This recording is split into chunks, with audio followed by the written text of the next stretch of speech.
ზედიად გამსახურდიას რა განაჩენი გამოუტანეს. იცით?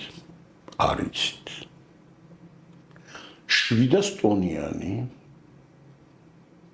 კასრი აუზი თვითმფრინავით რომ ჩააგდო. ვერტმფრენი დიახ. გაზავებული მაზუთით გადაატარეს ამ შენობაზე და ამ შენობას ჰქონდა შუშის გადახურვა. აი ბუნკერს რო ამბობენ, თითქოს და გესტაპოს რეზიდენცია ყოფილიყოს. ან პუტინის რეზიდენცია. გადაატარეს ტრანსივი იცით რა არის? ცეცხლოვანი ტყვია. რომელიც ესროლეს მას გაწყვითეს რითაც იყო გამობმული ამ ვერტმფრენს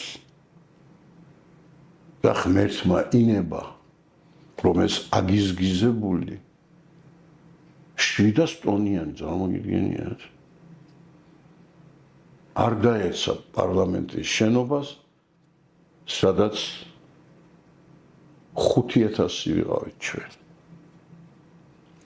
და ეს გარეწარი რომელიც ამ სცენარის ერთ-ერთი ავტორია ხაინდრავა ამბობს ჩემი უსაყვარლესი სკოლა დამიწვესო თვითონ გადაწვეს